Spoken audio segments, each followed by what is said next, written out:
আমাদের সময় স্কুলের পর সন্ধ্যা পর্যন্ত আমরা খেলতাম, আমরা কখনো টিভি দেখিনি। তোমরা কি এটা করো? আচ্ছা চলো নেক্সট পয়েন্টে আগাই।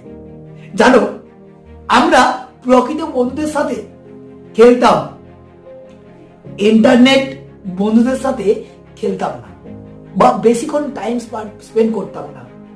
বুঝতে পেরেছো? আমরা যদি কখনো তৃষ্ণার্ত অনুভব করি, আমরা বোতলের জল নয়, কলের জল পান করেছি। শুধু তাই না, আমরা কখনোই অসুস্থ হইনি, যদিও আমরা 4 বন্ধুর সাথে একই গ্লাস জুস শেয়ার করতাম, এক পাতে খাবার খেতাম। তোমরা তো আলাদা টিফিন বক্স ইউজ করো, তাই না? বাবার কথাগুলো ছেলেটি মন দিয়ে শুনতে থাকলো। শুধু তাই না, বাবা আরো বলতে লাগলেন, আচ্ছা বেটু, আমাদের কখনোই ওজন বাড়েনি,